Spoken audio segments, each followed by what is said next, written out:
Yeah. Hey, Shane Goodman, ladies and gentlemen. Yeah, he's Welcome back. back. I cheers you guys today. Hey, we don't even have a drink in front of us. Well, we'll call this daytime pod. Yeah.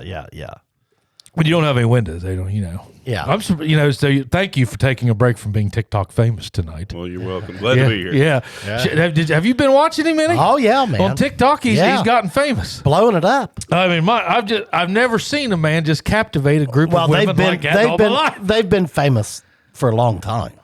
Oh yeah. So tell us what's been going on, man.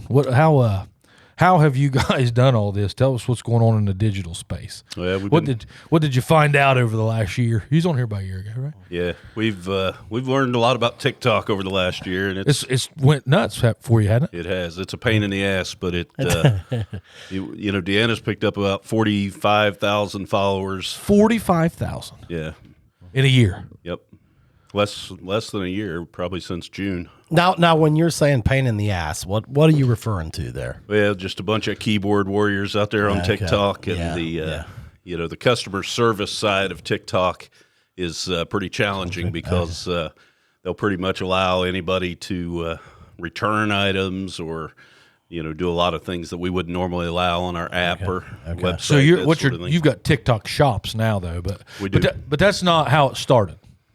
Tell us how it started, because me and you were talking a lot about it back then. We were just that was about the time we had that one that we had a couple of them that went. Yes. And then you took it and you ran with it. Pudge and I really talked a lot because we were just trying to figure out TikTok and trying to figure out the algorithms and stuff. It seemed like a real opportunity, but there's so many challenges when it first started because, or at least when we first started. We should have wrote them down. Yeah. So we just started doing a lot of short videos, just like you were doing at the time. And, what do you call them short? 30 seconds or less, pre-recorded. Pre-recorded, so you would go in and record something like you would set up a little studio, do a video, or you just take a cell phone, do a video, post it. Yeah, most of those were Deanna doing a lot of trending sounds, those kinds of things. Yeah. That's kind of less popular now, but at that time, that was really the big hot thing. Oh, yeah. That's what really got the algorithm going. I heard that hashtags are off there, too, now. Like, you don't even have to do really hashtags anymore. I'll tell you, it almost changes every day. It does, doesn't it? Yeah, and this TikTok Shops has really changed things. So let's go back there before we get into shops. So you started doing those videos, what everybody does, right? Right. You had a few of them that hit real good. Like, didn't you have one hit 500,000 or something in the beginning? Yeah, we did. And then I remember you called me one morning and you were like, you ain't gonna believe this.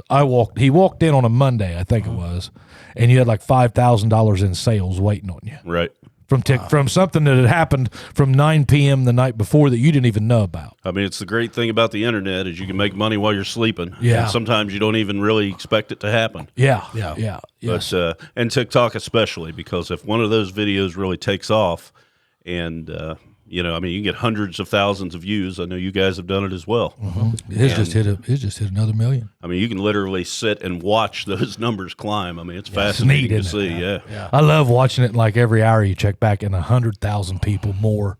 Unbelievable. Yeah, that one of Chad's here lately. It's the highest one we've ever had. It's up to 6 million total. That's amazing. It's got 4 million on TikTok or on Instagram, and it's got almost 2 million on TikTok. Wow. And then Facebook's like 5,000. YouTube's got a few too, doesn't it? Yeah. YouTube's probably got. Well, and then we picked up a few more followers too. I noticed. Like, does that kind of all come with it? As they see you, they like you, they hit the button. Yeah. How many followers are you guys up to now? Just about 45,000. 45,000. Yeah. How much of your sales are coming from TikTok, you think? We've done since June a little over 300,000 on TikTok. So I don't know what percentage that would be, but it's since June. So you could just have a whole TikTok thing. Yeah.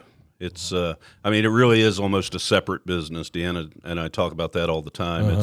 We almost need separate people to handle it aside from the app and the website and those kinds of things, because it's so much different than everything else that we do. Yeah. What's the biggest differences you've seen in the Instagram and the Facebook and the TikTok? Well, I think TikTok now is what Facebook was 5 years ago. Do you think TikTok now is what Facebook was 5 years ago? What do you mean? When we first, Deanna started the boutique in 2019. Okay. And at that time, you could go live on Facebook or post videos on Facebook, and we'd have 20,000 people see every video that we posted. Now we post on Facebook. We might get 1,000 people to see it, or 500. Yeah. It's Facebook's trash. It is, isn't it? Like Facebook's almost like you're like I look at it like a family reunion. Right. Like it's just a bunch of people you know. Yeah. Well, I think a lot of people use it the same way I use it. It's almost like a chronicle or whatever. It's my journal. Photo album. It's your journal. It's your photo album. Yeah. And I find myself paying less and less attention to other people's stuff.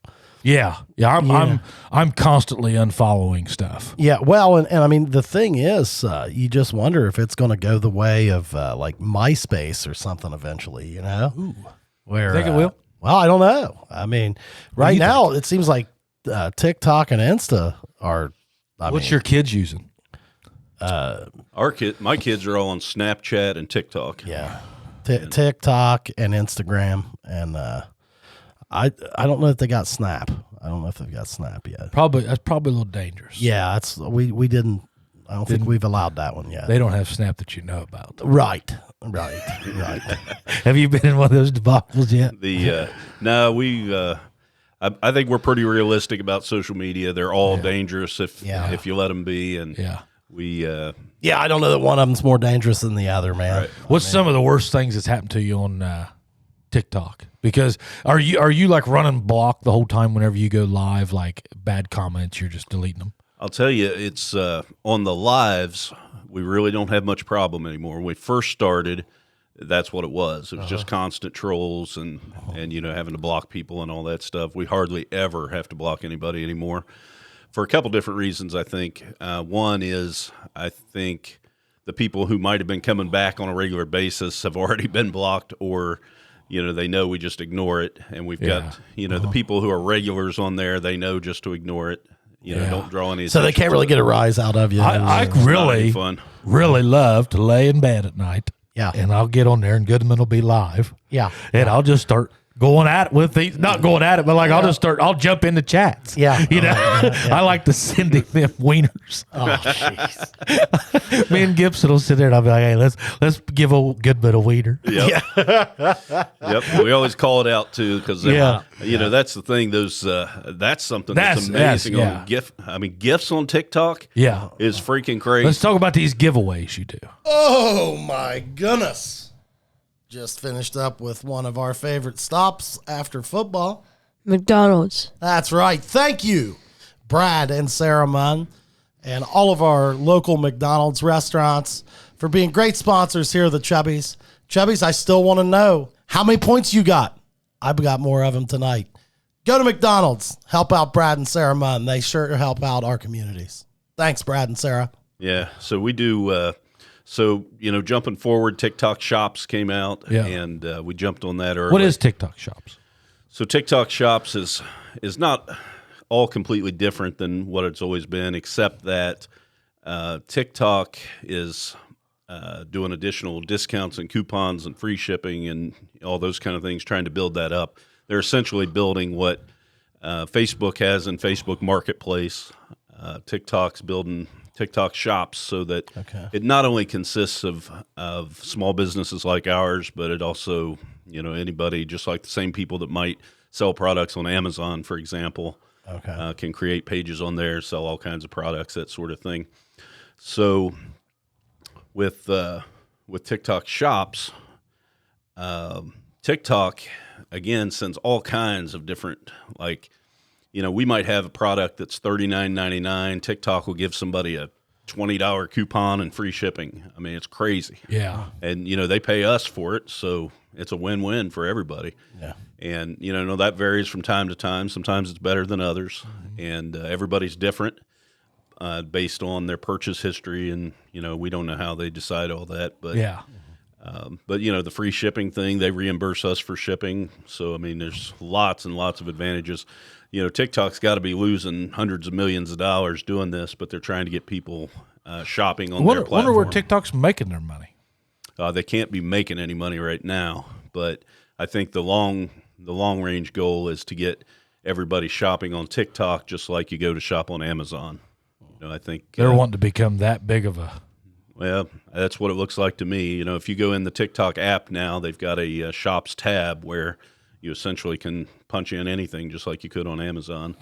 Now is it pretty user friendly? Like if you're selling something on there, like the financial piece, do they get you your money promptly? Is it hard to track, like with all those giveaways and things like that, or is it pretty smooth? It's pretty straightforward. They've got a pretty strong back end system that it does take some time, but it's all laid out pretty nicely, really.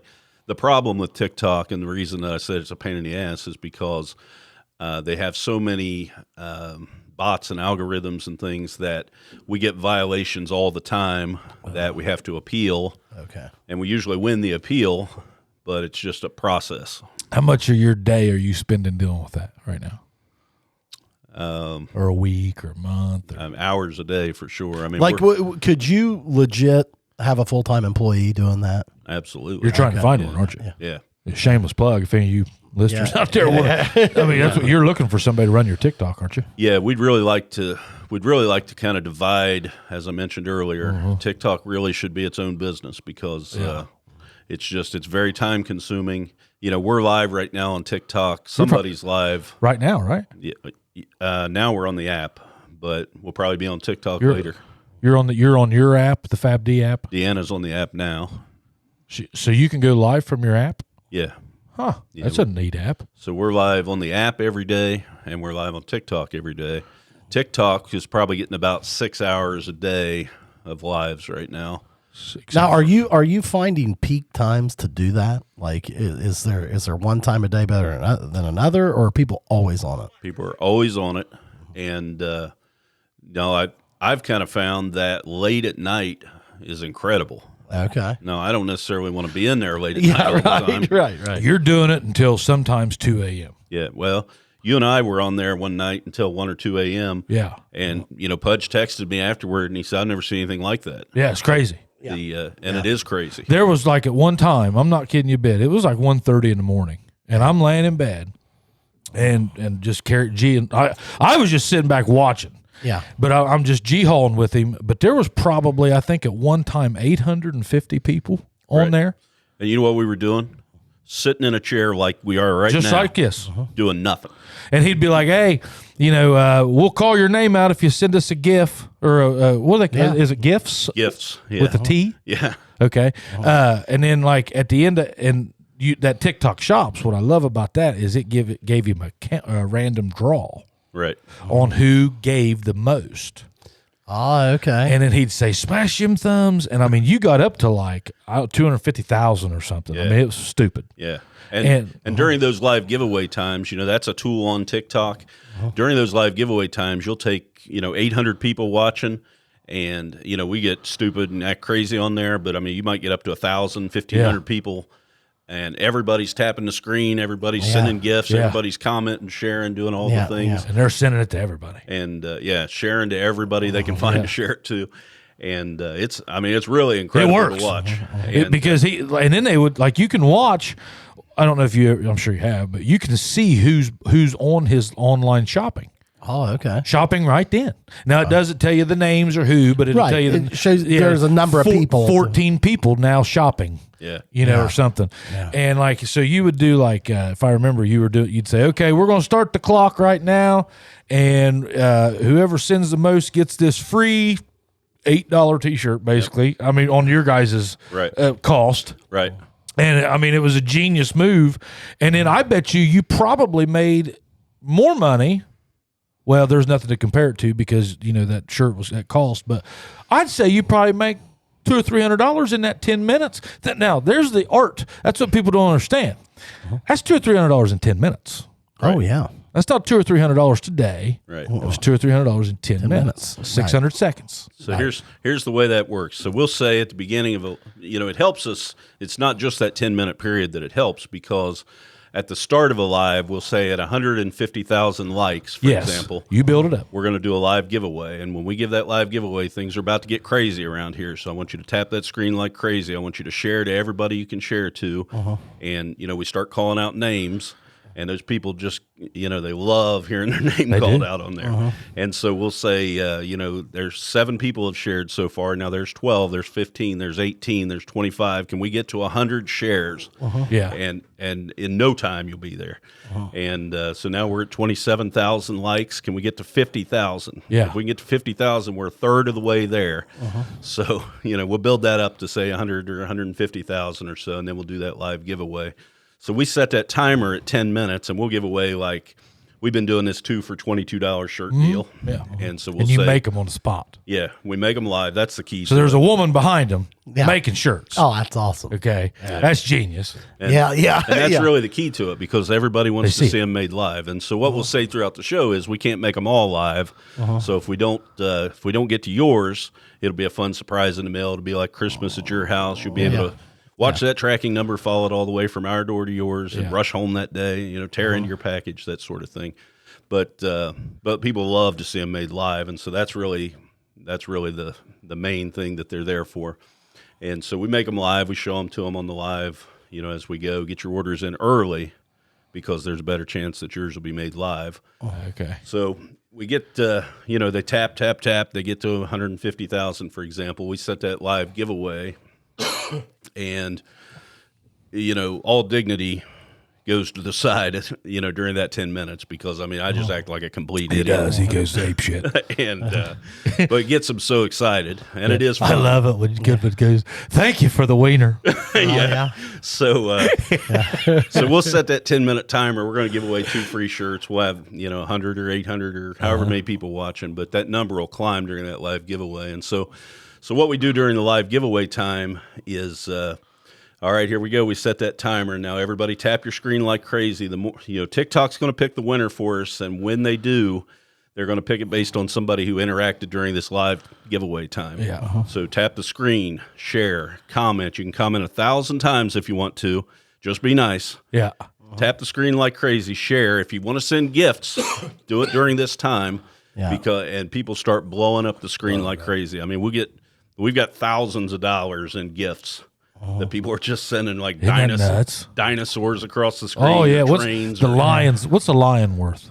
500. I have no idea. I think a lion's worth 500. They're big ones though. When they light up the whole screen, it's Oh, like yeah. jackpot, baby. Yeah. It's just, it blows my mind. Yep. How that all. I'm just not. I don't. I think it's the new way to interact with commerce, man. Reels are hot right now. I just sit there at night and Instagram reels to death. Now I am down to 3. I'm down to TikTok, Facebook, and Instagram. I don't have Snapchat anymore. I don't have.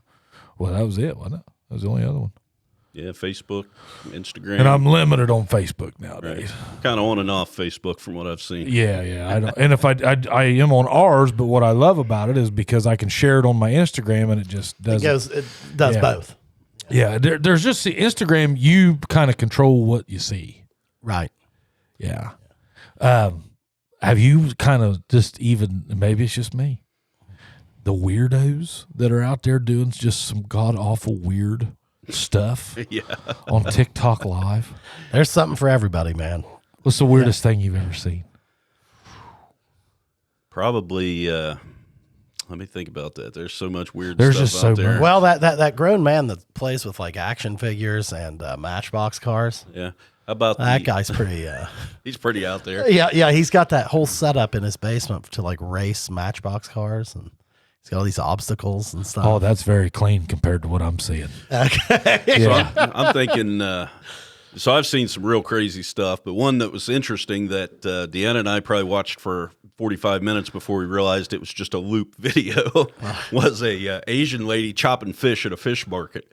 And, she was slicing and dicing them things, and we just couldn't look away. And that's the thing about TikTok, and Pudge and I have talked about this before, is it's the mind-numbing videos that just get you involved. I've watched people scratch lottery tickets for an hour. Have you really? I don't. Well, dude, I don't care about their like lottery tickets. the street cooking ones like that. Chubby's, hey, we all know this guy, all the folks over at AP Prep. We cannot thank you enough. Look those guys up at apprep.info. We get asked all the time, hey, what happens? How do you get over there? Hey, that's how you do it. You get on apprep.info, you look them up, you set a time for your kid's assessment. They schedule a time, you bring your kid over there, boom, it's done. They get you right in the schedule. And hey, for all you adults, you just show up on Monday, Wednesday, or Thursday night at 5:30, and they got their boxing classes. It's $10, or you can join by the month. So look them up at apprep.info. Man, I rabbit hole on that stuff. Yeah. Trying to figure out what they're making. And I mean, have you guys ever seen, whenever I say weird ones, like, have you guys ever seen like these people, and they'll have, they'll just be putting metal through their bodies. That type of just crazy stuff. Yeah. I haven't seen There's that. one guy on there that I see him all the time, and he's got this real demonic look on his face, very Krampus look. Yeah, very, very Krampus. And he starts Krampus chic. He starts dancing with like a black light on and a regular light, and it looks like he's just in a hole somewhere. Jesus. And he wears like gray sweats, and he just sweats through it, and like he does it from like 11 p.m. to like 6 a.m. every day. Wow. And it's hard to tell how much he's probably making on that. And then there's these other Is he ones selling something? No, he makes his money from these gifts. Yeah. Okay. So like you can like legit. I mean, what's the most you've ever made in, let's say, an hour on the gifts? It's hard to gauge. Yeah, probably a couple $100. Yeah, still that's in an hour. Oh my. That's doctor's wages. Yeah. I mean, and some of these guys are like the pool balls where they put them on the treadmills. Oh yeah. You've seen that, and they race them. Yeah. Like that's Hey, kind of neat. I got one It for is. you. Yeah. How about the gallons of milk with the rubber bands around them? You ever seen that? No. So they take gallons of milk and they start putting rubber bands over the nozzle of it, and hundreds of rubber bands until the whole thing starts deforming. And then if they get to a certain number of likes, they'll bust it, or they'll try to bust it. Didn't bust that time, more rubber bands. Hundreds, thousands of rubber bands on these things. And people send gifts like crazy. We get, they'll put gift goals on the screen. And when we get 100 of this particular gift, then we'll bust it again. Well, like have you guys seen the one where they take like jars of like paint or something like that and then roll them down concrete steps, or like swing, let them break? Yeah. Oh, and bust them. Just let them break. Yeah. I haven't seen those. Oh yeah. Your guys' TikTok's way cleaner than mine. I don't know why, but Good clean living, bud. yeah, I mean, mine there's some weird stuff goes on mine. But I'm always on it late too. Right. Yeah, that's the vampires come out there at night. There's these like robot, and they're not, but like you ever seen those twin girls, and they'll sit there and thank you for the rose, and they do like everything like simultaneously, I've never seen it. and they're talking to you, Fab D, thank you for the rose. And but they're two twins and they sound just like robots. They might be robots. I don't know. Right. But they are they just sit there and do that all night long. I bet you they're making $1,000 an hour doing that, because they're getting big ones, because everybody that sends a rose, everybody sends a gift. Oh, and they'll do like and they'll do like a little twirly dance whenever like they get a big gift. And people are just eating it up. That's unreal. Well, Pudge and I have talked before. If we could be live 18 hours a day on TikTok, we would. If we had the staff to be able to do that. Wow. Because it's and like, you think you could drive engagement for that long? the thing about TikTok is new people are joining every second. That's true. Every That's millisecond. True. Yeah. Yeah. So So there's constant audience, man. Yeah. Now it's if you do this for too long, you'll go crazy because you're just repeating the same thing over and over because it's brand new people every second. Yeah. So you constantly got to be capturing those people. Yeah. And we want those people as followers. So the moment they jump on, we want to grab them as a follower. We do live giveaways all the time, but you've got to be following our page to be eligible to win. Yeah. Those. Does TikTok Shops ever give you like a demographic on who's watching and when? Like if you've got a 12 o'clock show, is that person 70 or above? Like, are they not working or are they working? Yeah, I don't know that they give us that detailed, but they definitely give us like age and gender and demographics like Which that. you could tell. If if they're watching in their 70s. I just wonder how many 70-year-olds are watching. I think more than you think. Yeah, I think so. Yeah. We Especially your crowd. I saw them. That's a bunch of. would you call that a sea of estrogen?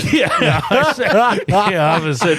When he logged off that night after Yeah, yeah, like 1:30 in the morning, Yeah. he said, "Well, I'm wading out of the sea See of if estrogen." estrogen. Yeah. there was Gonna just- leave you guys to it.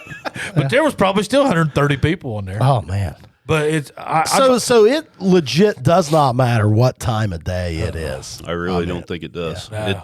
I think late at night is probably the best. Okay. Yeah. But we've got people. How many nights a week do you guys block off to do a late show like that? Yeah, I don't go in very often to do Okay. If it's late at night, it's probably me, but I don't go in that often to do it. I should, but I mean, gosh, you got to have a life too. Yeah. But we're live all day long. Somebody is, and we've got people who hang out on our live shows every day, all day. And it doesn't matter what time you log on, they're on. They're on there. if you had to take digital sales out of your world, would you guys make it? No way. No way. No, almost everything we do is online. Yeah. We'd like to build a stronger local business, and we've got a retail store, so we want people to come in and shop. But 99% of what we do right now is online. Yeah. Either social media, app, website. I mean, And you're in a pretty high traffic count area. It's weird, right? but I mean, how many? Do you know what the traffic count is for that? You're on a U.S. highway. Yeah, I don't know, but now that we've expanded the building and everything's pink out there and new pink signs and that sort You're of getting thing, more. it certainly is drawing people in, and people. It's Well, keeping us in the I front of their believe you mind. made the comment one time, Shane, that it's actually kind of become a destination Oh yeah, for her followers, and we had someone just show up from Georgia the other day to meet Deanna and see the boutique, and they wanted to see where we film at, all that kind of stuff. But she does that party every year in July, and we literally have people fly in from Texas, Florida, California, Iowa, drive in. That's when you do it at Park's Edge. Yeah, Yeah, it's a huge party. and I don't know if this year if Park's Edge will hold it because of all these new TikTok people. I mean, these TikTok people are already You think excited. 1,000 people will come? I mean, we've not had that many before, but I don't know now. I mean, it's like You ought to make it a weekend for them. well, the one thing we did this year that was new was that we went out for pizza with all the people from out of town who came in the night before. So if they come in from California to Texas or Florida, wherever, and it was a good chance to kind of get to know a lot of these people and for them get to know each other. So when they came to the party the next night, everybody already kind of knew each other. And they gave them a lot of one-on-one time with Deanna, and they were able to get pictures and things that she might not have time to do on the night of the party. But Yeah. I mean, hundreds of people come to that. She could do a book. So I mean, Deanna's a monster. She's really done well. I mean, she could think of that. She's wrote a book. Oh, I know. Yeah. So Do you know the date of that? Not to. July 20th. I'll give you an Airbnb All right. for that, and you can give it away for whoever you need to. That'd be awesome. Yep, just give it away on your show. Yep. We will do that. Yep, I'll give you one. If you need two, I'd probably give you two. Might be able to give you three by then.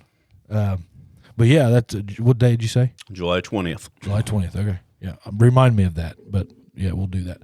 That's crazy. I mean, if you have a private event, and there's going to be people that fire back at me at this. If you have a private event, I'm not talking a wedding, but I'm talking like a private public style. Yeah. Invitee, invitation. Right. If you have over 600 people, you would have had the biggest party, in my opinion, in the history of Jackson. Yeah, maybe. I don't know. Yeah, to my knowledge, and I mean, this is where people are going to argue with me, but I don't inside. Okay, and the reason I say this is because there's been nowhere to house it. But Dueling Pianos was probably the biggest public. That was what I was. That was what I was going to bring up. Yeah. But if you, and that was about 460, I think. Okay. So maybe 360. I can't remember back then. It was a lot. It was a lot. It completely filled the place. Yes. And whenever I say completely filled, I mean it was like we brought more in. It was wall to wall, dude. Yeah, absolutely. Setting up tables. Yeah. Never was an aisle. It was just fishing through tables. No. Yeah. I don't know of any other event. Where would you go? You had to go outside. Yeah, I don't. I mean, we're planning on Park's Edge. Yeah. But I think in the past, we've had maybe 300, 350, something like that. I don't know what it'll be this year. I mean, it's not going to be 1,000, but it'll probably be 500 or 600. Wow. Maybe. Is there a bigger venue in Jackson? Not that I know. How big's Canner's Cave? Oh no! I mean, maybe 250. Yeah, it's maybe not, 250. Yeah. No, wagon wheelers. Man, nope. I mean, they're probably 200. We had the very first one that we ever did at Wagon Wheelers, Okay. and I think this one maybe was the third one this year. We skipped a COVID year, and but next year we'll with the TikTok people we'll really it'll really increase the number a lot. Well, your basketball gyms, your memorial buildings, and all them are. You take like the field house. That's the end. That's the biggest. But I mean, that's a school. Yeah. What about the Methodist Church? That's not very big. Probably 150 maybe. Okay. It's not. It's maybe 200. I don't know. It's not. It's just one basketball court. Yeah. And a small one. Right. Yeah, it's crazy, man. I hope you do that. I'd like to see that. I'd like to see somebody do 1,000. Yeah. Let's do 1,000. I mean, we just got to work at it. We can get there. It can be done. Oh yeah. You get into 1,000 people. What a great weekend, man. That's awesome. Yeah. Can you imagine that? I mean, a private business like that. Hell, it's great for Jackson, dude. Mm-hmm. I mean, they come in, they got to stay somewhere, they got to eat. You ought to offer like a husband special or something. I don't know, or a girls' night, however you guys want to do it. I mean, guys don't shop with you; it's the girls. It's mostly the girls, and the now when we comes to that party, I mean, lots of husbands and boyfriends, and we ought to figure out a way to divert them. Right. You know what I'm saying? Have our own party. Yeah, have our own party. Yeah. Just make it the Fab D weekend or something, Yeah. But that'd be fun. Yeah. That's great, though. I mean, I think so. That, my friend, is doing business. I mean, if you're bringing 1,000 people into town. But you know what? Or 500 anyway. Yeah. I mean, probably 500 to be realistic. Yeah. But what that is a community of people. That's building a community online, which is really what this is all about. You brought a whole other community to our community. Right. Well, and I mean, it sounds as though like in this last year, TikTok has gained some significant traction for you. Absolutely. I mean, almost you're talking like close to doubling the size of your business. It sounds like with at least from a numbers perspective. Well, last year you probably had how many people? You probably had this time last year 3,000 followers. Yeah, I can remember. And now you got 45. Yeah, when we were. I can remember trying to get to 1,000 so that we could go live. Yeah, I remember whenever you were trying. You just started it then. Yeah, and I mean, everybody goes through that thing. It's going to be hard since we're not like a shop, right? Like we've proved we can have a viral video. But we're not really trying to sell anything. Actually, what we have is completely free. It's just subscriptions. Ruck fired back at me today. We were talking about consumers. We're all business guys, but we were talking about consumers. Was it on our Peter's podcast? Yes. Yeah. Yes.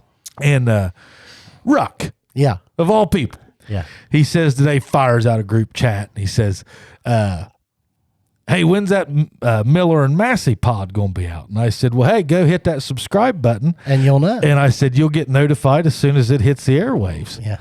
Nah. And I said, well, then I had a few choice words, I said, well, then don't worry about it. Yeah. And he goes, I don't need a subscription to talk to Chad. And I said, it's free. Yeah. I was like, all you got to do is hit the button. I was like, how hard is that? But, but you guys were, so a viral video. Well, have you ever sold? That's a great question. Have you ever sold anything off of a viral video, or how do you know? Well, you would be able to look at it. Yeah, we can tell now. So, we had a couple viral videos before TikTok shops, so we really weren't selling anything then. It was really more about gaining followers. Yes. Yeah. Now we have statistics on all the videos, how much revenue they generate. We can tag products in them, which is really what TikTok shops allows us to do. What products are you tagging? Well, unfortunately, we've kind of become a T-shirt shop online. Okay. TikTok thing, 2 for $22 T-shirts. Hot. We've sold 30,000. Holy crap! Yeah. That's insane. Well, and I love the idea. I love how you guys make them live right there, man. Yeah. That's cool as hell. But that's what. How many people? This everybody needs to understand.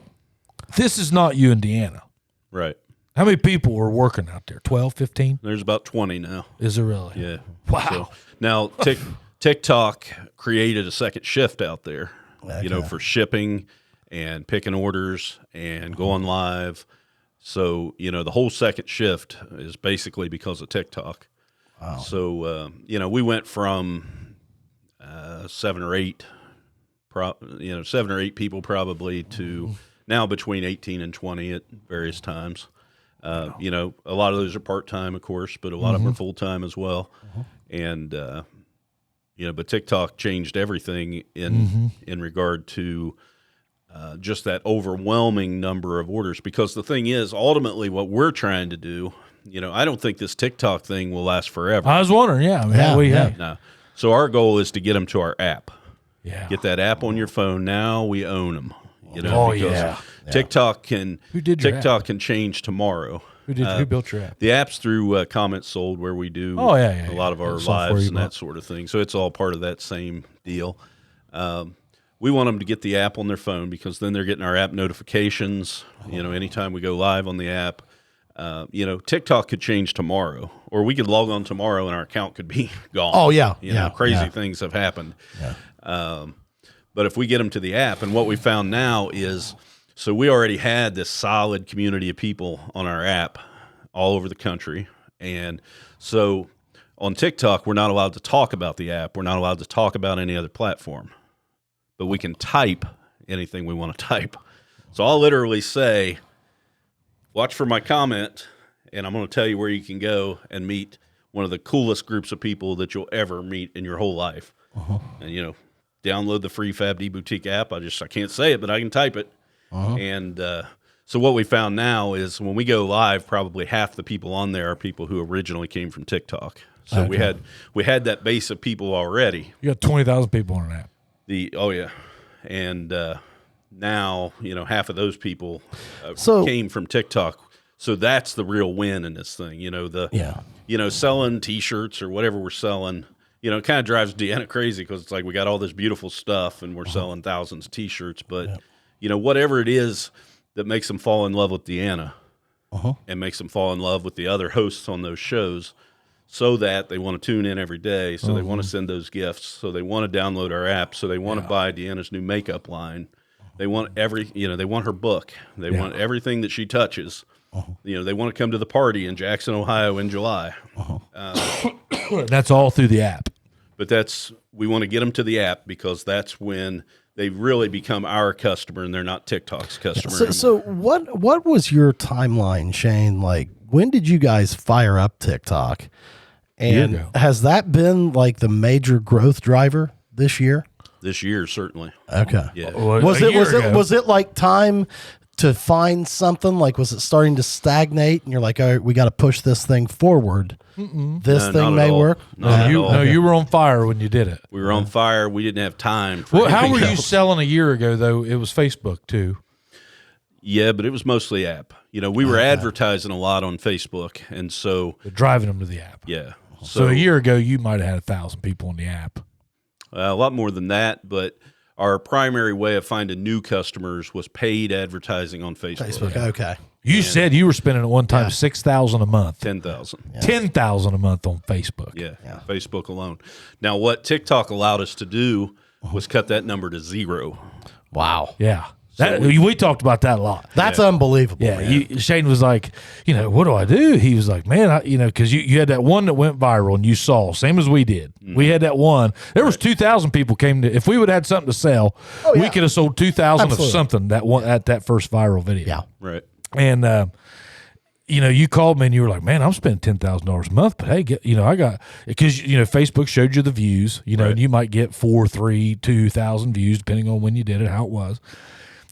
But then you saw that one video can get like 500,000 on TikTok a lot easier. Oh yeah, and what we found was, so we were spending about $50 to acquire a customer on Facebook.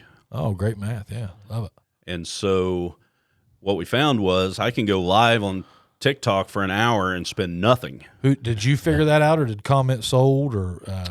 That was just based on, so what we did to calculate that, we just calculated new subscribers divided by the amount of money that we were spending. It almost consistently, almost every month came out to about $50. I mean, it might be 45 one month, that sort of thing. Yeah. So it was costing us about $50 to pick up a new It's subscriber. $120,000 a year, boys. Yeah. And so we were picking up repeat business from people. You were picking up obviously. business, so it's not like it's net loss. Right. Yeah, because we were, if you believe the numbers from Facebook, I mean, we were making money, obviously, but more importantly, we were picking up new subscribers. So the way that I approached that was all I care about is new subscribers, because that's the one thing I can calculate and know for sure. I can see it. I know they're now our app customer. Right. $50 a customer. But they only have to order twice for that to be profitable. And, a lot of those people, their lifetime value is way higher than that. Yeah. So, but we've also got reports we can run and see customers who only ordered one time, never came back. We can market to those people, not only through Facebook, through postcards, through email, lots of different things. But Are you doing mailers? Yeah, we're doing postcards. Do them at the shop? Yeah, we're doing postcards to now what we're doing is to our TikTok customers who haven't yet downloaded the app. Okay. Yeah. How do you know? Hell, all TikTok shops probably do. Right. So between the information we can get off of TikTok shops and the information that we can get off our app, we can run reports, and anybody who either hasn't downloaded the app or hasn't made a second purchase, we're trying to hit those people with additional marketing, not only through postcards, but through email. We've got text flows set up. We've got a text club where they can get app or live show notifications, but it also does things like abandoned carts, for example. So if you go and you look at load a cart, but don't check out, you'll get either an email or a text. I got one sitting there right now. Yeah, that will just kind of remind you, give you a little nudge. Yeah. And or in some cases, these flows, we will, the first one might just give you a little nudge. The second one might give you a little discount. The third one might give you a bigger discount. So I probably should open some of those like mass text updates I get. Yeah, probably. There's probably a deal there. Oh, sure there is. Yeah.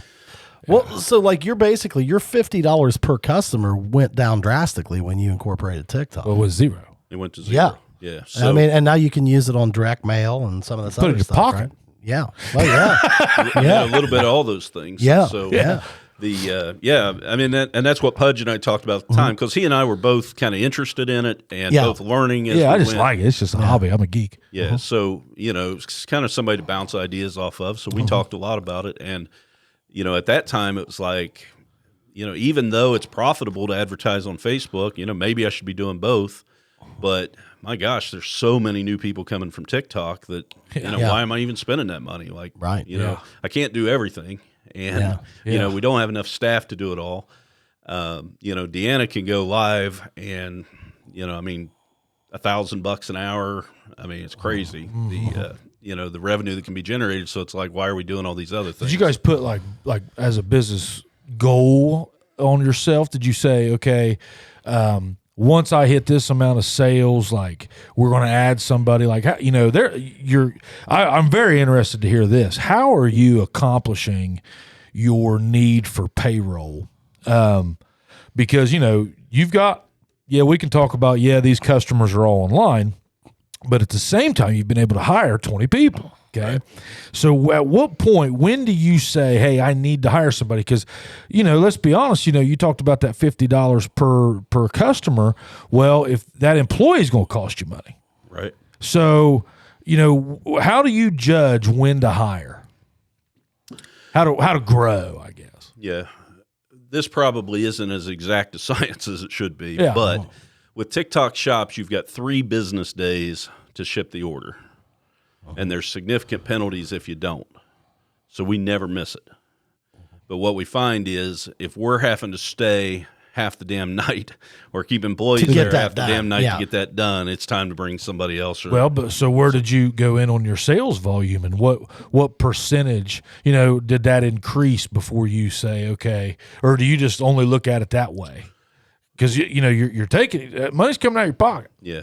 What we've always looked at is we try to keep our payroll at 14% Overall. overall. Monthly, weekly, daily? for every day. Yeah. Well, month. I know, but I mean, what did you base that off of? Your daily sale, or Yeah. So based off of probably more monthly sales. you keep labor at 14%. Man, Now, where we're at right now, I thought under 40 was good.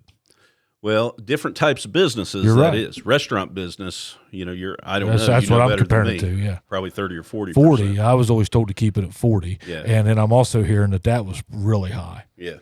Now, 14%. I can't say that it's always stayed there. And to tell you the truth, lately I have no idea because it's just been. Well, it's Christmas. Well, it's been so crazy that it's just like you walk in off the street and you can operate a heat press or you can ship a package. Yeah. How much are you? There's a station. How much are you spending? So think of this. Yeah. I mean, I tell you what, we can't call you is lazy. So you're running your TikToks, most of them. Okay, you're taking care of most of that. I'm doing a lot of behind the scenes. You're doing a lot of behind the scenes. I'm live some. I mean, Deanna does. Deanna and others do. Yeah. You're working it. I'll give you enough of that. I mean, I've seen you work it. Right. Now somebody has to be going out and driving, or not driving, but whatever, driving the great margin idea, because he's still got to buy that T-shirt. Oh, hell yeah. He's, I mean, you're not knitting out there, so you're buying these clothes, Right. and then, customizing them or doing whatever you do to them. So, but are you constantly looking for a better margin of that? Are you like, how much of that stuff are you diving into as far as your cost of goods? Well, I mean, as you know, that's vitally important. And Then you got shipping. yeah, so what we've found with, my role, even though I'm on a lot of these lives on TikTok, I mean, my role is really behind the scenes. Deanna, people love Deanna on there, and they love a lot of our other girls that are on there. I jump on to have fun. Yeah, to get people riled up. Like they're in the middle of a live show, they want to do a live giveaway. I'll get on there and act crazy and, just kind of liven it up a little bit for them. Give them a little break, 10-minute break while I act like a fool on here with people. But, so for example, like buying T-shirts, I mean, we'll go $6,000-8,000 a time on orders. And so we've been able to negotiate better prices and, get that way down. Yeah. I mean, I thought we already had pretty good prices, but I mean, when you're buying in that kind of volume, they'll work with you. yeah, I mean, they'll give you huge, free shipping and huge discount. But you're working that part of it too. Oh yeah. Yeah. And I mean, that's a lot. Oh, yeah, man. and that, and that's just the TikTok side of things, because on the boutique side, which is bigger, it's still bigger business than TikTok for us. Yeah. Much bigger. Is it really? But the influx. What's the difference in the TikTok. boutique and the TikTok, or the boutique and the TikTok? Boutique's probably 2.5 times. I mean, for the year. I'm saying, but what's the difference in product line? Business model. So, the boutique, we're doing primarily fast fashion, blouses, dresses, Fashion. TikTok, you're doing T-shirts. Yeah, TikTok is mostly T-shirts, but what we're trying to expand that into is, if we're going to be live anyway, so they're making those T-shirts live. We're not trying to be a T-shirt shop, but it is what it is. Yeah. But so while we're making those T-shirts live, we've also loaded up all these other products from the boutique, and so Deanna's showing dresses, and she's showing. Because we want people to understand that even though the T-shirts is fun and we're having a great time with it and we're meeting all kinds of awesome people and they're becoming our customer, it's just a very small part of what we do. Yeah. And so we're introducing all those other products and trying to drive them to the app. So, but when they're buying those products on TikTok, because TikTok shops and because of the volume that we're doing on TikTok shops, we're getting all these additional incentives and discounts that go to the customers. Vouchers, for example. So TikTok will give us and you read that stuff too. I know you do. Don't you? You read every word of it. I'm a geek for that stuff. Yeah, see, I cannot bring myself to look at that stuff. That's where I screw up right there. Yeah. But they'll, just as an example, they'll give us what they call missions in TikTok shops. So they'll say $30,000 in sales plus 6 short videos and, all these things you got to do. And if you do that, then they'll give you like $1,000 in vouchers, for example. And vouchers are essentially coupons for customers. So when they log on to our live and we're selling, Deanna's selling a dress for, $39, for example, there'll be a thing flashing at the top. It's like a free $10 off or, something like that. Okay. So they'll give us, say, just using a round number, $1,000, which is, $10 for 100 different customers. And so, and that's all based on volume. So they'll invite us to competitions with other sellers. And so you'll get a ranking for short videos or for lives based on your sales. You'll get, basically win, additional incentives for your customers. And so it's kind of a snowball effect because you do one thing and, earn incentives. They all kind of start falling in line then. Yeah. Wow. I'll tell you what a marketplace, man. I guess I can officially talk about it now. It's over, but we are shut down to Gillum Insurance. Right. And what I realized is no matter how much I did here, no matter how hard I worked right here, and I don't mean this in a bad way. You guys both know that, but no matter how many people I tried to sell or whatever, it just wasn't as powerful as what was going to be online. Right. No. And I've got this opportunity to do this thing with the online insurance, and I'm very intrigued by it. But what I've found at age 42 is I just don't know if I want to. This would be a great time to try something different.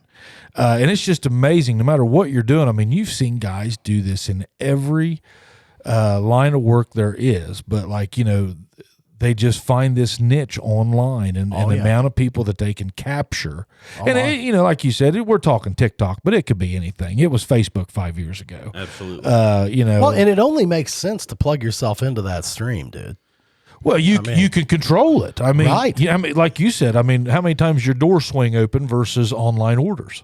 Oh, yeah. I mean, we've got very little local business right now. Yeah. Now, the local business is more important to Deanna than Sure. it is to me. Oh, Deanna, Deanna likes the social aspect of people coming in, Yeah. shopping. She loves. She was a beautician. Yeah, and she misses that social interaction. And she says to me sometimes, like, I love all these people online, but it's not the same as that having somebody in my chair and really spending time with somebody, that sort of thing. Man, I'll tell you what, though, the return on the investment of somebody online as opposed to walking in your store, it's just not even. It's not even close. It's not even close, man. It's not even close. Most online boutiques who are doing the volume that we're doing or more have scrapped retail walk-in alone. They just Well, said they the have, heck with it. yeah. I'm friends with Kelly D's too, Right. And man, what she's doing the same thing. I mean, Right. and you guys are kind of two totally separate businesses. She's got her following online, you've got your following online, but both of you have stepped kind of out of the. You're still in it, but I mean, she stepped completely out of retail. Right. You can actually go to her. It's like a private boutique thing. You can go right to her business if she wants you to, I guess. I don't really know, but it's just amazing how, and you're not talking part-time gigs. Oh, hell no. That's what I think. That's what people are bad misunderstood by. It's like, that's where I got to looking at it, and it was like, hey, I can have everywhere I go, I can be in my customer's face, right. Or I can not know a single one of them and make 10 times more money. Yeah. That's the thing, dude. You talked about the value of that. That's what I mean. Yeah. The value of not, and maybe this just in my head, I don't know, but it just seems to me like you generate a lot more revenue with less cost when you're dealing with people online. Which in my situation made that a much more enjoyable thought. Okay. Like it was like, well, less, it's all going to be done in a way that I can control. Sure. And I mean, the cost margin, take all real estate costs basically out, now you do have, warehouse. The main thing about running a successful online business, from my observation, is figuring it out. Mm-hmm. Like, how long did it take you guys, Shane, to get this thing dialed in? I mean, you'll probably say you're still doing that, but I didn't realize you just opened 2019. That's so. Deanna, of course, had a salon for a long time. Yeah, right. But see pink. So in 2019, June 2019, she was thinking about, some people had said to her, you ought to do this, that sort of thing, specifically for plus size at the time. And she ordered $300, and when it came, we didn't have any hooks or, hadn't thought that far ahead. Racks, yeah. We literally pounded like 6 nails in the wall and hung like 6 different dresses or tops or whatever they were. That was June of 2019. Where was that at? That was down on Gay Street. So that would have been her second salon. And so, I mean, she's grown this into... She showed that picture the other day. That was awesome. Yeah. So, the one that burnt yeah. over on Chillicothe Pike. Yeah. That's where she started, right there across from Ted and Ed's gas station. Oh, okay. And that little, it burnt once. Used to be Sherm Basin's barbershop. Yeah. That one. And then how she's coming. Now she's, how many units? 4 that I know of, right? 1, 2, 3, and 4 out there. How many units? Yeah, out there. 3. 3. Yeah. Big units. Yeah. How many square footage are you occupying? Just under 10,000 now. Wow, man. Yeah. That's nuts. Yeah. That's nuts, dude. Yeah. It's you got to come out and see it. It's unbelievable. 20 employees, man. It's changed since we've been out there. I'd like to go see it again. Oh yeah. I tell you, I was thinking about this the other day. Do you remember what was the pizza shop that you had? The Zone. The Zone. You kind of were in the clothing business a little bit then, right? Yeah, we did some T-shirts. You did and my things back then. something. I forget what you did. Player of the game or something. I don't know. You did my decal Right. back in. But what all is any of this kind of bring you back to those days a little bit? Well, as far as the T-shirt thing, again, I've said a couple times, like, we're not trying to be a T-shirt shop, but yeah, I mean, Deanna's, like, in the frustrating moments of all this, always says, like, I told you we're never doing this again. We're never doing T-shirts again. Yeah. Here we are. Yeah. But this is different because I really believe on TikTok shops or on social media / the internet, it really doesn't matter what you're selling. Well, so before though, you were doing like sporting, like come get your team. Yeah, we've done some of that kind of stuff. We do no customs now. Boy, you talk about pain in the ass. I want a shirt with Johnny's mom on the back and a star on the sleeve. Yeah. Oh, Jesus, no way. Yeah, you control the. Yeah, we're not doing any of that. Yeah. And we get requests every day for it. Never. Do you ever, really? Never ever will we do that. Okay. You can't value your time and make any money doing that for what people want to pay for it. Yeah. What I believe is it doesn't matter what you're selling on the internet. You're building a community, and we've got people all over the country that love Deanna. She's built this community of people. They buy everything she touches, and just as an example, back this summer, my daughter was in Florida, and I don't remember what city it was now, but got caught up in a hurricane coming. Oh yeah. And couldn't get out. Ian. Couldn't get a flight out. Wow. So I was literally like loading up to drive to Florida to get her out of there. You'd have wrecked. Couldn't get probably. You had the shittiest So, damn pink Tahoe spinning in the wind. He's hit. They've been hit by everything. Stolen hit. Yeah. Oh yeah. He's out of here. Yeah. So she was able to get a flight to Pensacola. She kept getting all these flights, and then they'd cancel her. Yeah. And then they shut down the whole airport, and a bunch of stuff. Well, anyway, somehow she got a flight to Pensacola, which was up out of the danger. I was able to call up one of my customers in Pensacola and say, "Hey, this is going to sound crazy, but my kid's flying into Pensacola. She got nowhere to go. Can you go get her?" Absolutely. Went to the airport. One of your customers. Yeah, brought her back. Had you ever met that customer? I have met her once. She came up from Florida and visited, and great people, great family, So, she went to the airport, picked her up, brought her home, fed her spaghetti, put her to bed, got up at 5 a.m. the next morning, took her back to the airport. That's a community of people. Oh, that's what you're building. Yeah. It doesn't matter what you're selling.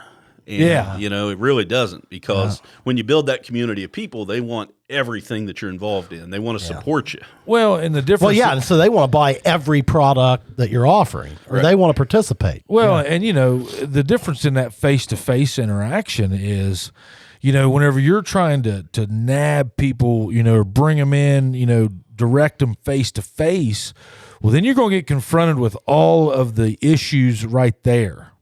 Right. Okay, well, the internet alleviates that. Right. And it says, well, they're only going to follow me if we're kind of on the same page. Right. So you just took all that bullshit off the table. Yeah. Now, and I mean, hell, all three of us were guys that anybody could sit down and talk to. I don't think anybody heard that. And you think about it. If you're going to shop on the internet or you're going to watch this, you understand how that works. You're there to know. Yeah, right. Like when you're just popping open a retail shop right here, man, I don't know who's going to walk through the door. Anywhere. Yeah. I mean, I don't know who's going to walk through the door. I don't know what their level of interest is. Or if anyone's going to walk through the door. Yeah, right. I mean, right. let's put yourself in downtown Columbus. We all know that area right there. I mean, what could you even put? The brick and mortar walk-in retail shop like that. I mean, what could you honestly expect? Because I just don't feel like those days are happening as much. No. I mean, because guys, it's too damn easy to go online and get whatever you need. And now you might pull up and have them bring it to you. Oh, heck yeah. Something like that. But I mean, now we're going shopping tomorrow. Now it's Christmas, and this is the only time. This is the one time of year that you'll catch me out shopping. Yeah. It's just so.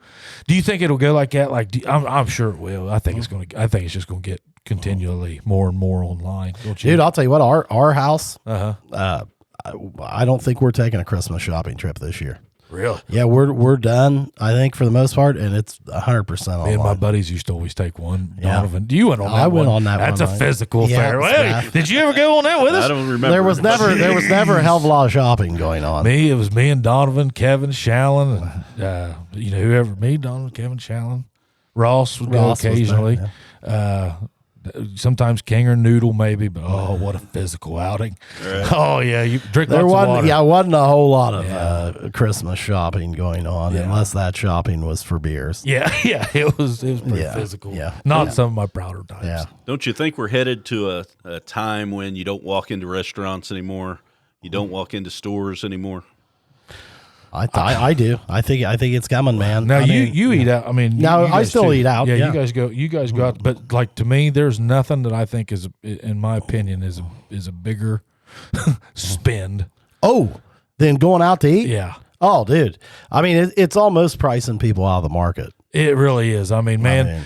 I say this all the time. I hate to sound like an old man, but my God, I mean, it's insane. Yeah, my family of 4, okay, because Helena's at school, but now she's home. So there's 5. Yeah. We go out to eat, dude. That's 200. Yeah, 150. Yeah. Right. And that's like Dakota's or something, dude. That's not, Ruth's Chris. Yeah. Yeah. Well, you can't go anywhere that's got that seating for you other than a pizza joint probably and eat for any less. No. I mean, that's kind of the cost of goods. Well, obviously you can go to McDonald's. Well, if you want to. Hey, everybody. Want to talk to you about one of our special friends and friend of the program, Geiger Brothers Construction. Man, those guys have been with us since the start. Scott Massey, even though we're kind of hard on you sometimes, we sure do appreciate your sponsorship. And guys, if you own a commercial business and you need some contracting, engineering work, anything done, give those guys a call. 740-286-0800. Geiger Brothers. Thanks. But if that's a high. I would like to bring a restaurant owner that could break that down to me too. Like, it seems like, and I'd say there's been drastic change over the last 4 or 5 years with cost of goods. I mean, I know in my business, it's a completely different market. Man. Yeah. I mean, I would be interested from a business owner from a restaurant and not Brad. Yeah. Like I would like to hear it like just from somebody because he's scalable. I mean, he's doing it. Yeah. I mean, my God, yes. But I would like to take it and hear it from somebody that says, here I totally disagree. I still do it. Okay. I disagree with the idea if we're paying these much prices, unless they've changed drastically in the last 2 years, which sure they went up a little bit. Why are we still tipping? Boy, I don't know. Yeah. I mean, I would just assume the restaurant just add that in. Yeah. Just pay your people more, because most of your restaurants anymore now, if you go to a Ruth Chris or something like that, or Cameron Mitchell's, and any of those where you're served, and if you go in, okay, and you got table service, if you got more than 6 people, generally they will go ahead and just automatically attach the gratuity. But why are we tipping at the register for something that you walked up and got? I don't know. That's where I'm at. I've noticed that every machine now, like you can go to Subway, get a sub. Now they make it for you, right? But then it asks if you want a tip when you're paying with your card. I mean, and I just find that to be a little weird, man. Well, I think it is, and I'm not saying that I won't do it. I wonder. I mean, now there's another flip side of us that says, "Hey, you've got a chance to give so and so 20% extra." Yeah. Okay. So I mean, at what point do you say, "Well, there was my charitable contribution for the year," is I tip everybody. You know. You know who I tip? Who's that? Anybody that's not terrible. Yeah. Right. Yeah. Service everywhere is awful. Yeah. But like you go anywhere, and I mean, they didn't really do anything other than what they were paid to do. Right. And then you get to the register, they've either reached around and grabbed something that was already cooked, or they had to make a coffee or whatever. And then why is there a tip button? I just don't understand that. Strange. But if that person is exceptional. Oh, yeah. Sure. Because it's so rare now. I find myself, when I've had a good experience, actually wanting to tip people. I just wish they'd even call it something different. What does it stand for? I don't have any idea. Deanna's told me before, but I can't remember off the top of my head. But I'd almost rather say, would you like to round up to give to your server? Yeah. Right. I mean, Lord knows we're rounding up for everything. Yeah, else. 15, 20, Boy, we've been 30%. on a hell of a roundup kick here lately. What else is rounding up? Oh, every you must fast not be food place. You must not be hitting the drive-thrus like Chad. I haven't. I got every one of them. Every one of them. Are doing what? Well, in the McDonald's app, you can do it too. Round up to like Ronald McDonald House. Oh, no, there's one. Or the local. And see, I have no problem doing that. Yeah, I do that one. Yeah, that helps a lot of people. Yep, I do it. I do it every time. But I do everywhere too. you go is rounding up for something. Tell us before we get off here. We've been at it long enough. Tell it real quick. Let's talk about Adrian. Well, how's football go? Football was. He had a great year. Could he tell that he had worked hard? Yeah. He definitely. He talked about running faster, and he talked about the people that he was able to beat now that he couldn't beat before. Yeah. And he loves AP prep. And he got to, good experience in football this year, then. Yeah, and I think he's he just loves it. I mean, he loves everything about football. That's awesome. He takes it personal. Okay. And such a good kid. Man, I'll vouch for him. He worked his hind end off. They want a kid to volunteer at a concession stand or to He does it. Oh, every time. Does he? He told me one time this summer they were. He said the coach said it was optional, and some of these other kids act like that means you don't have to be there. Yeah. So he's putting himself amongst the right crew. Then that's good. Yeah, boy. He's a great kid. We got. All of our kids are. What a great. He's going into 8th grade right now. Yeah, he'll be going into 9th. He'll be going into 9th. So what? Also, will he dress varsity down there? I mean, I don't know. I hate to say this. I think that they do 9 through 12. Did you see where they was voting Monday night to take that to a 3 division? SOC. Boy, I bet they're pulling hard for that. They're already doing that in like the other big ones. Football is the only one that they aren't. Okay. I don't know what that'll do though. I mean, I don't know what the breakdown is. Yeah. I mean, but it probably gets some of the really tough ones off of there. I would assume. I don't know. Yeah, man. I just feel like I just hate that move. I mean, I can't say as I hate that move. But, I mean, and I'd like to see us all do it. I mean, I'd like to see us all play up a little bit. Yeah. Well, I mean, dude, look at our schedule. We've been playing, But if you want to get better, dude. Got to play up. Yeah. Yep, you got to play up. I mean. How does 8th grade crew do this year? Terrible. Did they? Yeah. That program's struggling. Is it? Yeah. Oh, yeah. Hopefully they can get it flipped around. Man, I mean, they've probably lost, I don't know this for a fact, they've probably lost population, haven't they? I don't know about that, but it's. Seems smaller down there. Yeah. That program's really got some challenges right now, and Oak Hill's where all his friends are at, so he wants to stay there. But it's been good for him, hasn't it? It's been a great school district to be a part of. I hear their school system is just awesome. Yeah. Like not their school, like the teachers, the principals, and everything. I hear wonderful experiences out there. Straight A kid. loves football, loves all these extracurricular activities, all that stuff. It's a great school district. Yeah. Football programs. The football program's just struggling, yeah. Well, and I mean, you're going to have that, man. Yeah. I mean, it's going to go up and down. We're fortunate we have. We haven't seen it here since a long time. For 40 years. In the 80s, we had and maybe that's because they had a great program down there. Oh, my. I mean, dominant program, yeah. In football, basketball, but it just shows you, man, when you're at a small school, you get different runs of kids, and I would have still put them in the idea. Now we didn't play them. Did you play them? Who? Oak Hill? No. When did they quit that? Oh man, long time ago. Like I played them in junior high. We did too, and I'll say this, kind of a rival. Oh yeah. Hell, it used to be a huge rival. They used to play on Thanksgiving Day. Yeah, I mean, and I would put Wellston. I mean, they were, Wellston and Oak Hill were the same to us as like they were just kind of local rivals, and those programs were very, very, at least they had the, I don't know, what do I want to say? Well, I mean, I just think the pride. Yeah, and most people specifically from Wellston, it's been a long time since Jackson and Oak Hill have played, so you don't really get that discussion. Well, I mean, even in junior high. Yeah, but like I think there's a lot of folks in Wellston that really hate to see that game not play. Mm-hmm. Yeah, and I mean now that they're taking so many teams into the playoffs. What the hell difference does it make, man? What? Earn some money, man. Let's play them all. Great point. I've never heard that. I mean, what difference does it make? You're going to make the playoffs anyway. Go out there and make some money, man.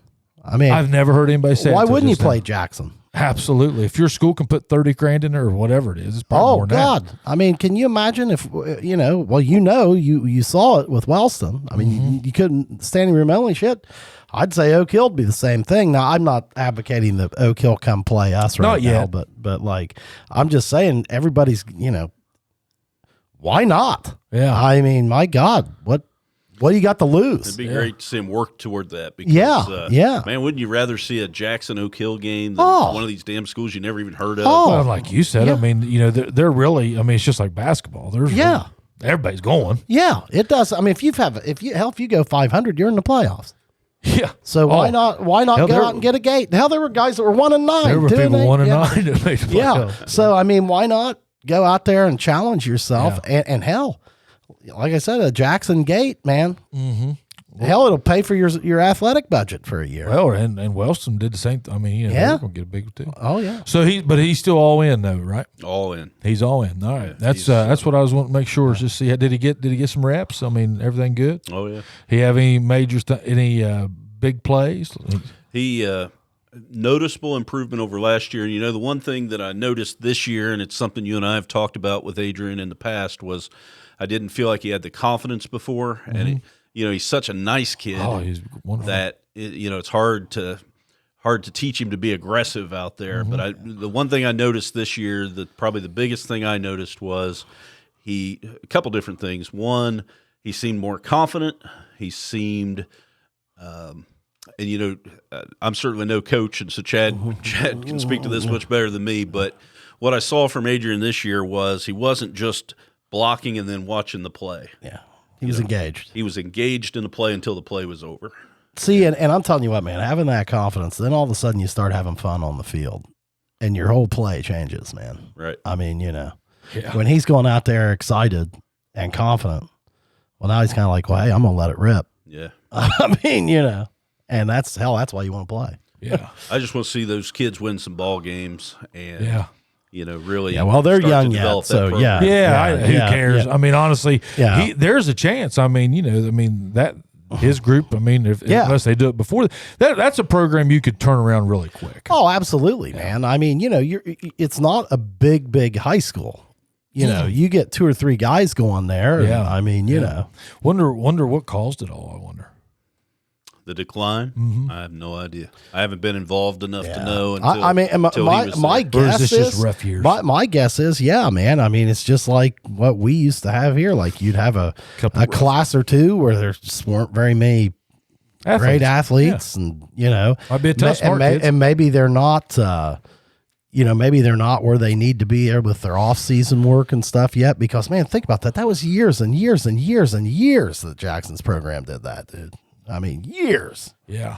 Do they have the facility down there? They have big weight room stuff? It's not bad. Not bad. Yeah. Built it at the new stadium there in that field house thing. Yeah. You know, Jackson's program, as we all know, is really built on the shoulders of the youth programs. Oh, yeah. So I don't know how many of those kids are involved in they just started. They just started one down there, and I mean, little things like that it'll create more interest. Yeah. And, well, and what happened all those years that they got by without doing it is nobody else had it. Now everybody's got one. Yeah.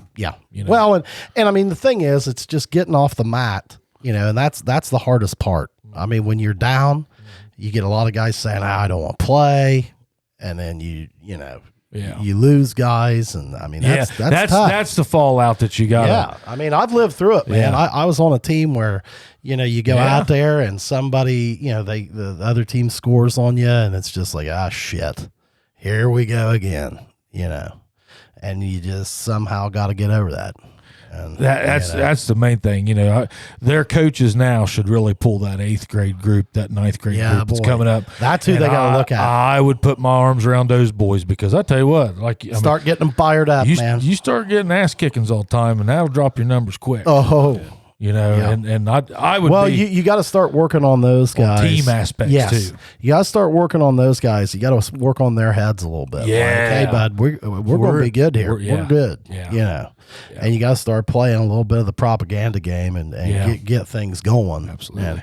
And, but that's where you start, man, because it's tough. I mean, and I'm not saying anything against any of the boys that are playing up there right now, but I'm just telling you, man, I know because I've been there. It is awfully hard to go out and go 0-10, and then the next year come right back out and go 9-1 or something. I mean, that just doesn't happen very much. Yeah, that's just reality. And they've had a lot of turnover down there. Yeah, with absolutely, they have. thing. They need to stabilize, man. Look at the Jackson program and the head coaches that have been here over the last 15, 20 years. Oh yeah, and how they've taken a well, when you start seeing them flip coaches as much as they have down there in every sport, like it's hard to be successful. Dude. Right. Well, in 35 years, since 1994, we've had your dad, Randy Layton, Shane Wolford, and Andy Hall. We've had 4 coaches. Yeah. Amazing. And in that same time, 30 years next year. And in that same time frame, count how many Oak Hill and Wellston have had. Yeah. Oh, dozen. Yeah, and I mean, it makes a difference. I mean, absolutely, they might have had 4 last year. Wonder why, like whenever their school systems hire a coach, they don't put him on why wouldn't they look at his total like playing objective, for, 7th through 12th, and put him on a 5-year contract? And I mean, you've got your proofs in the pudding. Oh yeah, I mean, he gets that 7th grade year and brings him up through there, and they're not doing anything. Then his plan didn't come through. I think it's kind of hard unless a guy does something absolutely crazy, like grabs a kid or does something dumb. How can you not give him at least 4 years? Yeah, I mean, how do you know?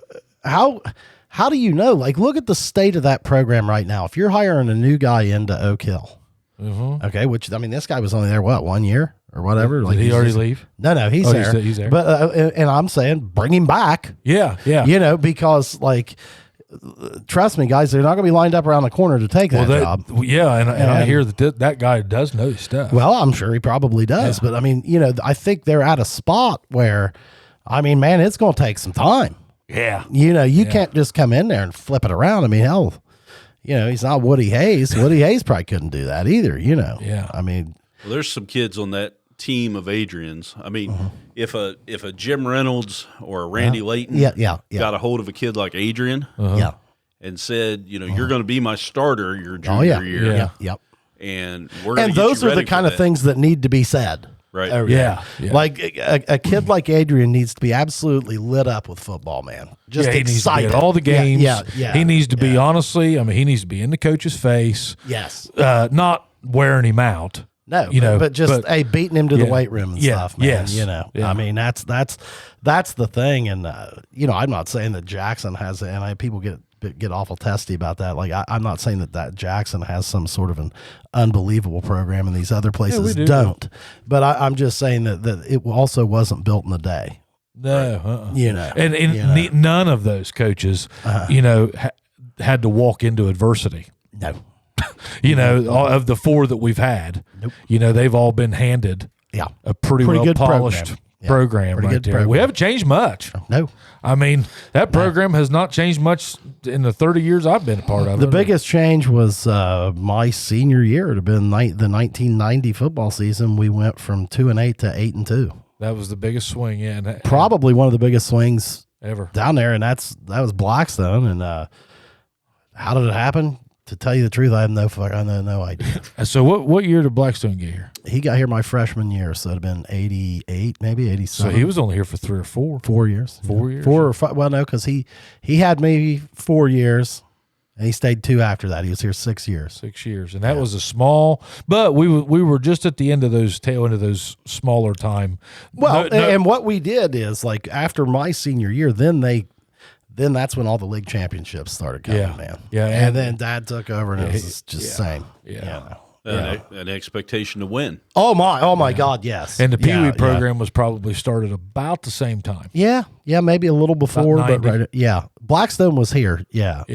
But there wasn't I was a year behind Chad in school. There wasn't an 8th grade game or a 7th grade game that Larry Blackstone wasn't at. Oh, hell no. Yes. Yeah. He knew those players, and he talked to those players. Well, and one of the things that he always did well, and I'll say this, my dad will say this, whatever, like Blackstone he is a program builder. Yeah. I mean, if you have a program that is on the mat. Not so much a community man. Yeah, but like if you've got a program that's on the mat. Yeah. That guy, if you'll give him time, will come in and he will make you better. Oh yeah. I mean, he is designed to flip around a program, man. Yeah, and what was nice about him, I'd never met the man before in my life, but what seemed to be is he didn't really play into the politics. Oh, didn't care, didn't care one bit. No. And that's part of it. I mean, sure. you see it all the time. Playing into him. I mean, he played against them. If anything, Yeah. I mean, but I mean, he was a character, and that's kind of what we needed at the time. Yeah. Man. I hate it that I didn't get down there to watch old Adrian now. I'm into it, just tough. Yep. That's exciting times, man. I hope they can flip it around down there. It's going to be fun to watch. Yeah. Yeah, it's really a great school district, and I'd love to see them build that program up. But I think they're going to have to do what you're describing. They're going to have to bring in a coach with a 5-year plan or something, and they're going to ask the one that's there. Well, and let him. I mean, the thing they got to understand now, and I know it gets easy. It is like you'll see a team goes out and has a bad year. Okay, well, fire the coach. That's the easiest thing. And it's like, well, here's the thing, man. Like, depending on how bad your year was, okay, we're gonna fire this cat who we just hired last year, and we were all ready to go. Yeah. Well, now we're gonna fire him. Who we gonna hire? Yeah. I mean, what's our plan as a district for 5 years? Yeah. We just gonna have a new coach every year? Yeah. I mean, what's our plan? How in the hell? I wouldn't let the record be my decision of that. I would see, unless there was. You got to see what's going on. Now, if they're not making progress, and I'll be honest, this year, canceling games and stuff, I mean, I would have been furious about that, I think. If you had a senior on that team, like what would you, like, let's just say, because I mean, you're probably going to be in this situation, you hope. Yeah. Let's say you have a senior on that team. Yeah. And that happens. How you feel about that as a dad that's been down there at the Pee Wee fields, and now, there's a group of those same parents and kids, that are just there to enjoy their senior season. Sure they are, yeah. Okay, was it a big deal to them? Yeah, but did it hurt their pocket? Did it hurt what their goal had been? Probably not. Yeah. But I do think that if I had a son that was on that team, if I had a daughter that was a cheerleader, if I had a son that was in the marching band, I mean, man, you can't be canceling games. Do you think that would have made any difference in a kid's scholarship? I doubt it. I doubt it too. I mean, I doubt that you could have, like any kid, you would have. Dude, I'm telling you, if there's a kid out there on that field that's getting a scholarship, he's getting it anyway. Well, and they're not losing 10 games. Yeah, I mean, they're not canceling 10 games. If there's one now, so you don't think? I bet you one of them could. I don't know. I have no idea. Well, I would doubt anybody going to college? Not D1, I wouldn't think. Yeah. Well, D2. You got D1, D2. Yeah, maybe. I mean, I don't know. I know they had an exceptionally tough year. Yeah. And you're just saying. I think the canceled games was injuries. Numbers. Yeah. Just not enough and players. See, and that's another huge problem. Yeah. I mean, you got to have enough guys. Yeah. The problem was not the injuries. The problem was the depth. And that's something I would visit with the coach about. Like, hey man, what are we going to do? See these addressed. Yeah, what are we going to do? We got to get guys out, man. What are we going to do? Have you been in the hallways here? Let's get these guys going. Mm-hmm. What's your assistants doing? Yeah, let's get some men out. What's your for team's plan? Yeah, every assistant needs to get 5 new guys out here, dude. Let's go. And when we talk about, I mentioned Larry Blackstone being at every junior high game. Oh, yeah. He wasn't just at the football games. He knew what that kid did in his math class today. Oh yeah. I guarantee you, he knew what Mike Morgan was doing. I raked all the time, dude. all the time. Like, dude, he was involved. There are so many things that you have to have your eye on to turn a program around. Like, you want your guys behaving a certain way in class. You want you want them, if they're playing basketball, you want to see them play basketball a certain way. I mean, you've got to work on their head, their body, everything. To keep them engaged. Right. Yeah. Right. Yeah. Can you imagine if you were a coach and you had a kid that was a great athlete, can you imagine trying to penetrate the skull of a 17-year-old boy? Some of them are harder than others, dude. Yeah. It's being driven by nothing but his, puberty and, life hitting him in the face. Yeah, just following his testicles around. Can you imagine trying to direct a kid like that? Yeah, well, I mean, yeah. We're all going to get our chance here. Yeah, well, I mean, hey, you quicker than us. Yeah, hey, you break horses for a living, dude, or you have. Yeah, I mean, it'd be about the same thing. Yeah. You better get a hold of them at 13 instead of 17. Yeah. I'd rather have them from day one. If we've lost them at 17, then we probably never had them. Yeah. That's the thing. I would ride a young one. I never would ride an unbroke old one. Yeah. Right. Yeah. Never would. Yeah. And I tell you, I learned. I would actually, advise any coach to go learn a little bit from a cowboy.